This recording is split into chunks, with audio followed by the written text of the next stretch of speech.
Good evening everyone and welcome to today's class. तो आज हम लोग जा रहे हैं डिस्कस करने हमारा डेली टेस्ट पेपर नंबर 27।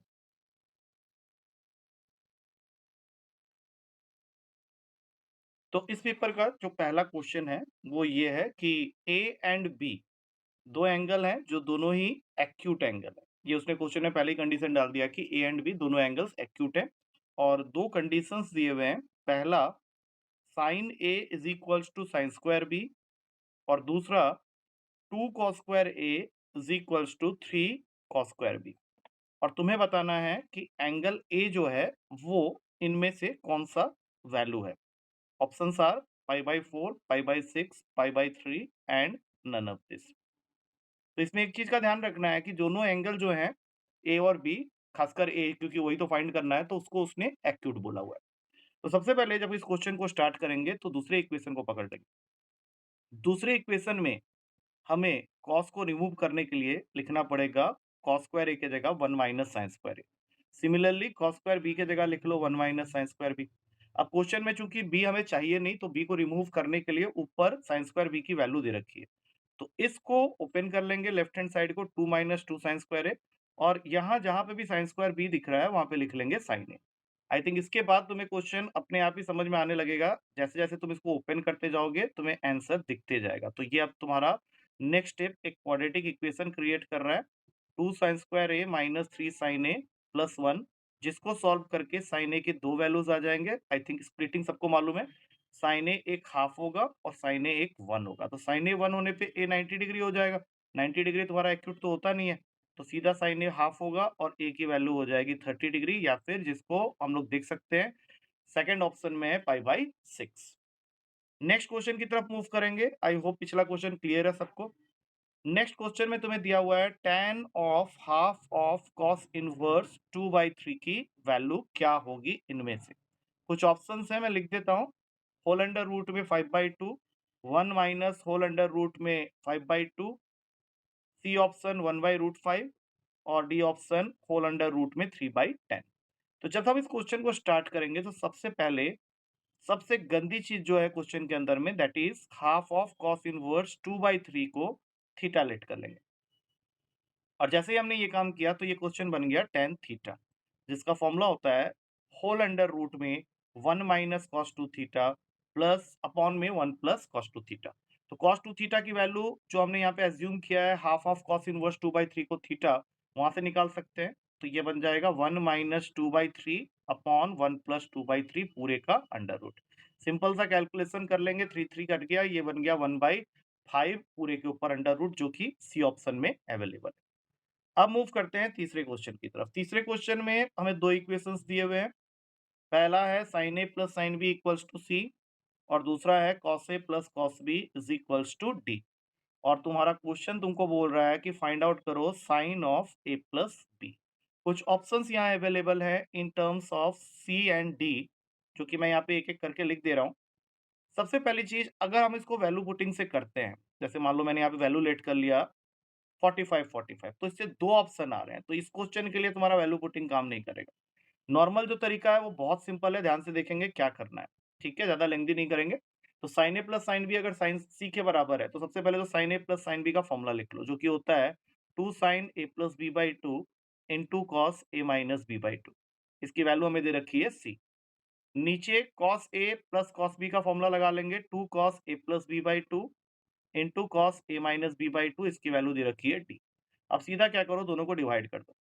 जैसे ही डिवाइड करोगे 2 से 2 गया, और ये cos a माइनस b वाला टर्म जो है वो पूरा कैंसिल हो गया, और यहाँ से निकल के आया tan a plus b/2 equals to c/d। अब इसको हम लोग रिलेट करेंगे sin a प्लस b के साथ में, और ऐसा करते समय हमें ध्यान रखना है कि हम लोग फॉर्मूला यूज कर रहे हैं sin 2 थीटा का, क्योंकि a प्लस b/2 का ही डबल होता है a प्लस b। तो sin 2 थीटा का फॉर्मूला जो होता है वो होता है 2 tan थीटा अपॉन में 1 प्लस tan स्क्वायर थीटा। तुम ये मान लो कि तुमने थीटा मान लिया है a प्लस b/2 को, तो यहाँ पे बन जाएगा 2 tan a plus b/2 upon में 1 प्लस tan square a plus b whole divided by 2। तो तुमको ये वैल्यू यहाँ पे पुट करना है, और अगले ही स्टेप में तुम्हारा आंसर आ जाएगा sine a plus B equals to 2 ऊपर में c/d plus 1 plus C square by D square. अब इसको तुम सॉल्व करोगे तो तुम थोड़ी देर के बाद पाओगे कि it is equivalent to 2 CD upon में C square plus D square, जो कि डी ऑप्शन में अवेलेबल है। अब मूव करते हैं क्वेश्चन नंबर 4 की तरफ। क्वेश्चन नंबर 4 में अगेन 2 इक्वेशंस दिए हुए हैं, sin A बराबर sin B, cos A बराबर cos B, और कुछ ऑप्शंस अवेलेबल हैं, जिसमें सबसे पहला है sin का A minus B by two equals to 0। दूसरा ऑप्शन है साइन का a plus B by two is equals to 0। तीसरा ऑप्शन है कॉस का a minus B by two equals to 0।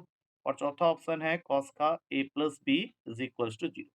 इसको भी बहुत सिंपल तरीके से करना है। देखो, साइन ए अगर साइन बी के बराबर है तो sine A by sine B की वैल्यू 1 हो जाएगी, ये फर्स्ट इक्वेशन से आ गया। और सेकंड इक्वेशन से अगर कॉस ए कॉस बी के बराबर है तो cos A upon cos B 1 आ जाएगा। इसका मतलब है कि ये दोनों वैल्यूज को मैं आपस में इक्वेट कर सकता हूँ कि sine A upon sine B जो है वो cos A upon cos B के इक्वल हो गया।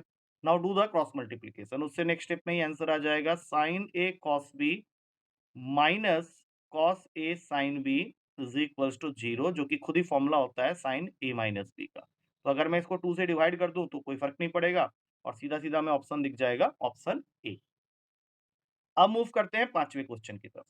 पांचवें क्वेश्चन में तुम्हें एक ट्रायंगल दिया हुआ है और उस ट्रायंगल के लिए एक रिलेशन दिया हुआ है, और वो रिलेशन क्या है कि ए स्क्वायर कॉस स्क्वायर ए माइनस बी स्क्वायर माइनस सी स्क्वायर 0 के इक्वल है। और तुमको वो पूछ रहा है कि एंगल ए कहां से कहां तक लाई करेगा।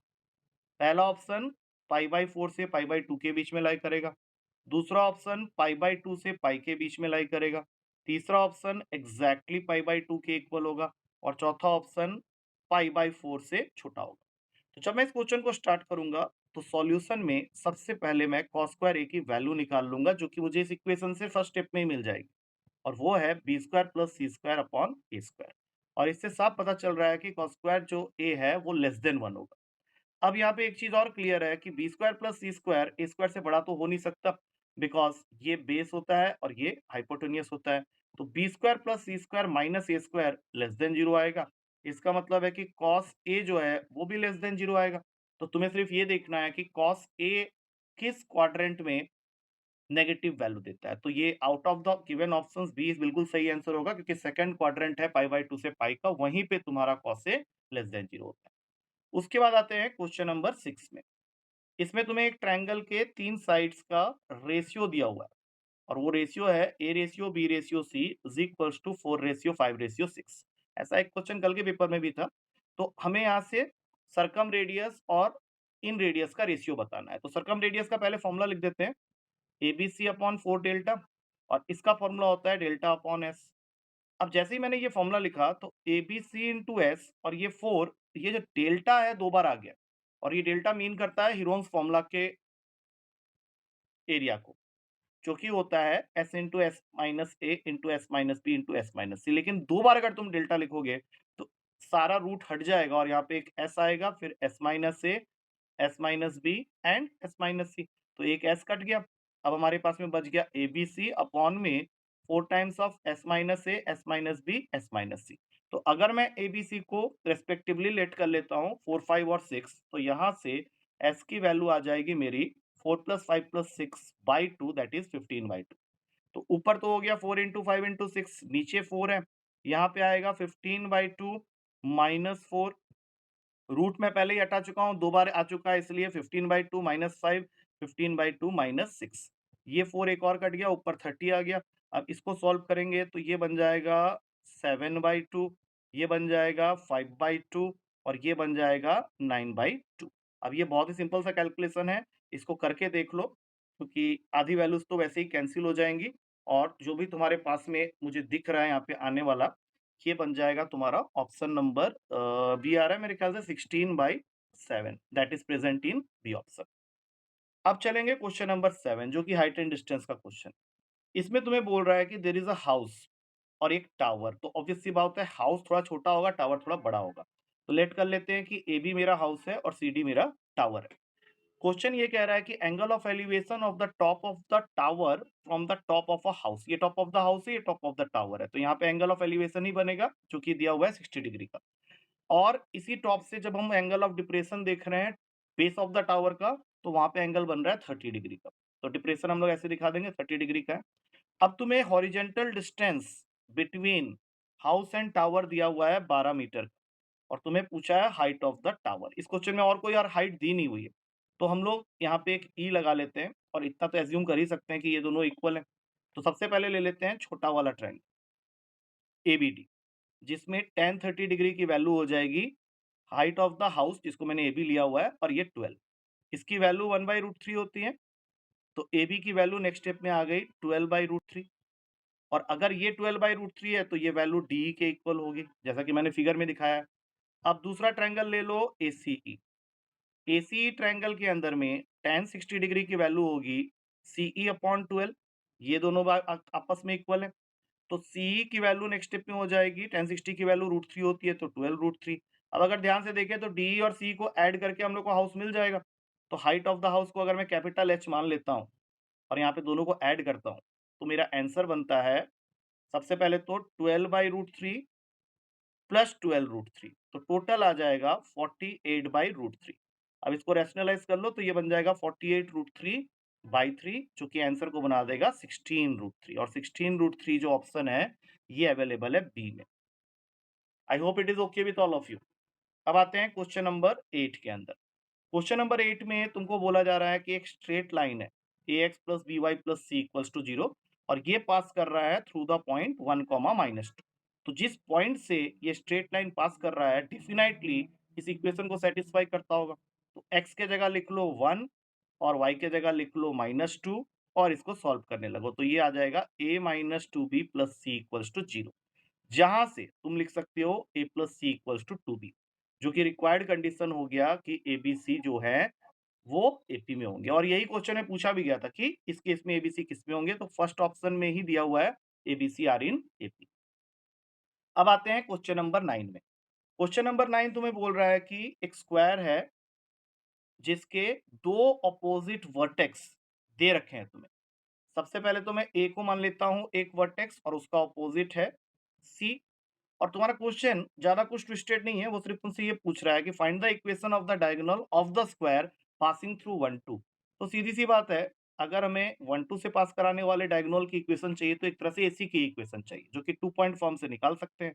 फॉर्मूला तुम लोग को पता ही होगा, y minus Y one is equals to y2 minus Y one upon x2 minus x1 into x minus x1, जिसमें से पहला पॉइंट 1, 2 को बना लो x1 y1 और दूसरा पॉइंट 3, 8 को बना लो x2 y2।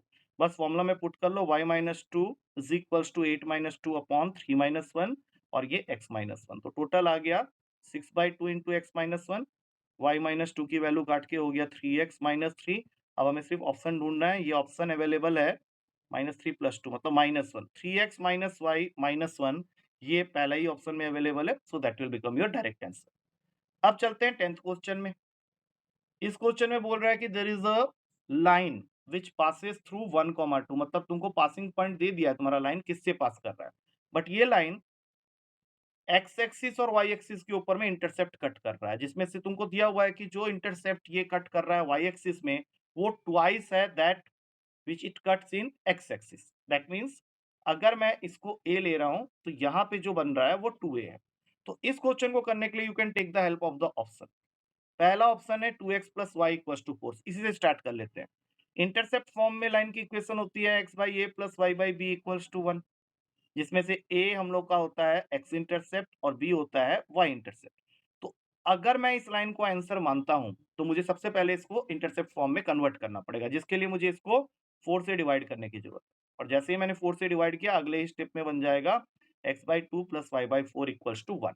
अब यहाँ पे दो बातें देख लेंगे हम। पहली चीज, जो भी तुम्हारा y इंटरसेप्ट है जिसको मैंने यहाँ पे b लिया हुआ था वो ट्वाइस है x के, तो पहला कंडीशन तो सेटिस्फाई हो रहा है। दूसरा, ये 1, 2 पॉइंट से पास भी कर रहा है, ये तो मैं पहले स्टेप में चेक कर लेता हूँ।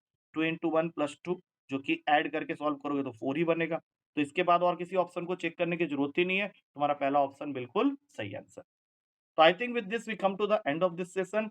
क्वेश्चंस तुम लोग रेगुलरली वॉच कर रहे हो, now I can see the views are there, but do likes, दूसरे कमेंट्स थोड़े से लिख सकते हो if you need any kind of improvement, because quality अगर तुम देख रहे हो तो it's not very much good, but more और लेस तुम्हें सिर्फ ये देखना है कि at the end of the day you are ready with your 10 questions which you have done in the class, क्योंकि क्लासरूम में जो मार्क्स होते हैं उसके ऊपर काम करना है तुम लोग को। तो every day it should be increased not decreased. ठीक है? चलो that's it for today. Take care, good night.